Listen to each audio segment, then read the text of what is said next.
तो मैं पढ़ता रहता हूँ हमेशा, जैसे शिवानी जी की बहुत सारी कहानियाँ हैं, जिनके ऊपर मुझे बनाने का मन है। मुझे जो काम अच्छे से आता है मैं वो करूँ, मुझे डायरेक्ट करना अच्छा आता है, थोड़ा आलसी आदमी हूँ।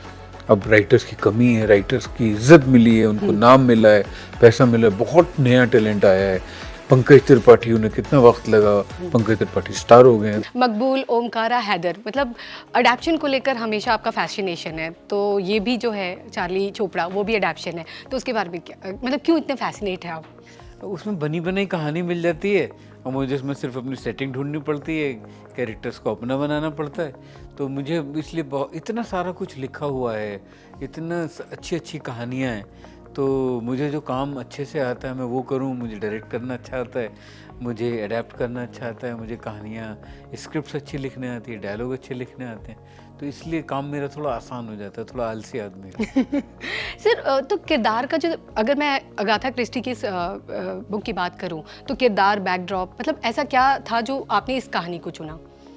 ये एक हू डन इट जॉनर है जिसमें कि एक हत्या हो जाती है और उस जगह बहुत सारे सस्पेक्ट्स मौजूद होते हैं, उसमें से किसी ने मारा होता है। तो वो मुझे इतना फैसिनेटिंग लगता है और उस जॉनर की जो क्वीन है, जो मलिका हैं, वो अगाथा क्रिस्टी हैं। बिल्कुल। वो उन्होंने उनका इजाद किया हुआ जॉनर है। तो इसलिए बड़ा मन था करने का, बचपन से हम उनके फ़ैन रहे हैं, बचपन से सुनते रहे हैं हम उनकी उनकी पढ़ते रहे हैं उनकी कहानियाँ और कभी सोचा नहीं था कि हम लोग कभी उनके उसके ऊपर काम करूँगा। पर सर आपने हमेशा एक आप वोकल रहे हैं हिंदी भाषी, आपने हमेशा हिंदी के बारे में बात कही है। पर अडैप्शन की भी बात करूँ तो सर इंग्लिश मतलब कोई आपको ऐसी हिंदी कहानियाँ जो फ़ैसिनेट करती हो? हिंदी कहानी मेरी लास्ट फ़िल्म जो थी पटाखा, वो हिंदी कहानी पे थी। चरण सिंह पथिक इतने अच्छे राइटर हैं राजस्थान के और उनकी कहानी मैंने साहित्य कला परिषद की जो किताब आती है, उसमें पढ़ी थी और वहाँ से पढ़ के मैंने उस कहानी के ऊपर फ़िल्म बनाने का सोचा। तो मैं पढ़ता रहता हूँ हमेशा, जैसे शिवानी जी की बहुत सारी कहानियाँ हैं, जिनके ऊपर मुझे बनाने का मन है और प्रेमचंद की बहुत कहानियाँ हैं, शरद जोशी जी की कहानियाँ हैं, जिनके ऊपर बनाने का मन है, तो बहुत कहानियाँ हैं। तो वो अभी प्लान में है आप बनाएँगे? बिल्कुल, बहुत प्लान में तो बहुत कुछ है, क्या-क्या होता है वो पता चलेगा। सर चार्ली चोपड़ा की बात करूँ तो जिस तरीके से एक कहते हैं ना कि ये एक सस्पेंस है और जासूस की कहानी है, तो हमारे इंडियन में भी जैसे करमचंद है, ब्योमकेश जी है, सीआईडी बहुत सारे कहानियाँ रही हैं। तो ये कैसे अलग है उससे इतर है अगर हम बात करें, वो कैसे अलग प्रेज़ेंट करेंगे आप इसे? नहीं वो तो करेंगे क्या, अब तो कर ही दिया है, अब तो जो सामने आ जाएगा शूट हाँ। होके अब तो आने वाला है। हुँ। पर एक तो पहली फीमेल यंग डिटेक्टिव है, ऐसी यंग डिटेक्टिव हमने पहले नहीं देखी है और उसमें हमने एक एक विधा होती है फोर्थ वॉल ब्रेक करने का, जिसमें कि हम कैमरे में देख के ऑडियंस से बात करते हैं हाँ। बीच-बीच में, तो वो उसमें चार्ली चोपड़ा ने किया है, पंजाबी में बात की है उसने और वो बहुत ही इंटेलिजेंट है और ये कैरेक्टर को हम लोग आगे लेके जा रहे हैं। इसके साथ बहुत सारी फ़िल्में बनाना चाहते हैं, जैसे करमचंद बहुत सीरियल आता था करम बिल्कुल, हम बचपन एक्चुअली करमचंद के बाद मुझे याद नहीं कि वैसा इतना बढ़िया डिटेक्टिव जो पंकज कपूर जी ने प्ले किया था, जिसमें वो गाजर खाते थे और किटी उनकी सेक्रेटरी हुआ करती थी। मुझे लगता है कि वैसा फ्लैम्बॉयंट कैरेक्टर कभी उसके बाद आया नहीं। तो ये चार्ली चोपड़ा एक यंग डिटेक्टिव गर्ल, ये नया है बिल्कुल और मुझे लगता है सबको बहुत पसंद तो आएगा। लेडी करमचंद हम बोल नहीं, सकते बिल्कुल हैं? लेडी करमचंद नहीं बोल सकते। ये बिल्कुल, क्योंकि करमचंद की तो एज थी, ये तो हाँ। बहुत यंग डिटेक्टिव है।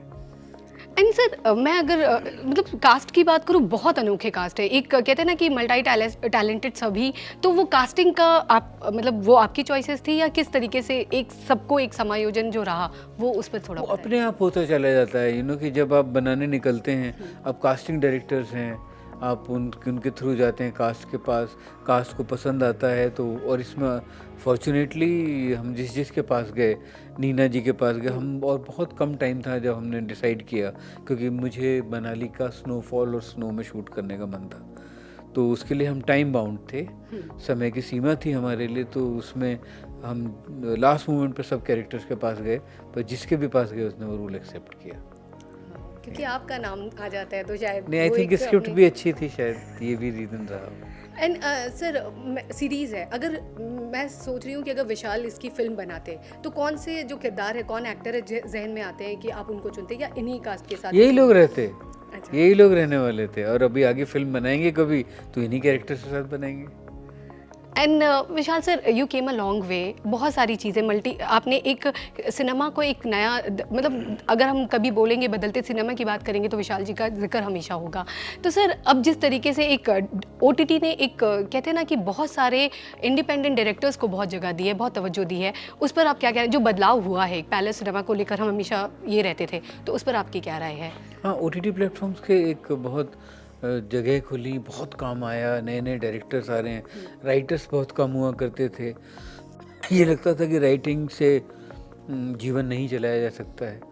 अब राइटर्स की कमी है, राइटर्स की इज्जत मिली है, उनको नाम मिला है, पैसा मिला है, बहुत नया टैलेंट आया है। इतने सारे एक्टर्स थे क्योंकि पहले काम कम था, अब इतने सारे एक्टर्स लाइक जयदीप जो हैं वो इतने ज़्यादा, कितना टाइम लगा उनको सक्सेस मिलने में, और अब जब मिली है तो कितनी अच्छी सक्सेस मिली है। पंकज त्रिपाठी, उन्हें कितना वक्त लगा, पंकज त्रिपाठी स्टार हो गए हैं, तो कितना अच्छा ये टाइम आया है। एंड सर नसीर मतलब नसीर साहब ने अभी ये बात कही कि विशाल जो है वो जो फिल्में बनाते हैं, थिएटर को लेकर जो एक हमेशा से एक कमर्शियल प्रेशर तो रहता है डायरेक्टर पे, तो कभी आप लेते हैं और जब फिल्में नहीं चलती है तो वैसे में विशाल अपने को कैसे मोटिवेट करते हैं, या जो कहते हैं ना कि एक वॉल खड़ा कर लेना और बाकी चीज़ों को सिर्फ क्रिएटिविटी पे ध्यान देना, वो कैसे, वो जो तरबियत है वो कैसे आई है आप में?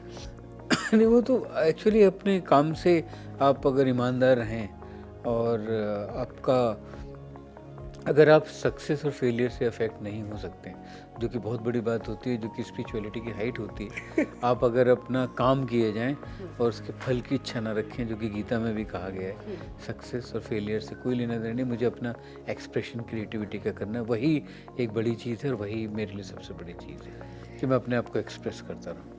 और सर आसमान की बात करूं, उनकी जो तरबियत रही है, मैं मिली कुत्ते के टाइम पे, इतने ज़हीन, मतलब हमने बहुत सारी बातें की, तो एक उनका काम जो पहला जो था, और उसके बाद एक बीइंग अ फादर, आप किस तरीके से उनका फ्यूचर देखते हैं और किस तरीके का एक सपोर्ट से, जाहिर सी बात है वो पापा है तो वो रहेंगे, बट एज एन मेंटोर कभी आपने उनको हेल्प किया? बिल्कुल किया है, और वो उसकी अपनी वो फिल्म स्कूल से पढ़ के आया है, और आई थिंक अभी तो वो 27 साल का है, तो अभी उसको एक्सपीरियंस होगा, ज़िंदगी देखेगा, पढ़ेगा लिखेगा तो अपनी फिल्में बनाएगा। उसको क्राफ्ट आती है अपनी एज डायरेक्टर, वो एक बहुत बड़ी बात है। वो आपसे नहीं, मुझसे नहीं सीखी, वो तो उसने मतलब फिल्म स्कूल से सीखी है, पर ऑब्वियसली घर में माहौल है तो हमेशा मुझे फिल्में बनाते हुए देखा है, तो वो उसको जीन्स में भी मिली है। जी, एक आखिर सा सवाल है सर, गुलजार साहब का जो एक लाइफ में आपका एक इन्वॉल्वमेंट रहा है, वो टर्निंग पॉइंट भी रही है, तो गुलजार साहब की अहमियत और उनको लेकर आप क्या कहना चाहेंगे? तो मैं गुलजार साहब के बिना नहीं होता, जैसे गुलजार साहब पेड़ हैं तो हम उसकी शाखें हैं, और इससे ज़्यादा मैं और क्या कहूँ। गुलजार साहब के बिना मेरा कोई वजूद नहीं है, हम लोगों का कोई वजूद नहीं। अब बड़ी बड़ी खूबसूरत बात है कि हम लोग उस समय में हैं जिस समय में गुलजार साहब हैं। बिल्कुल, हम लकी हैं। Thank you so much sir, thank you, आपने वक्त दिया, and thank you, means a lot sir. Thank you.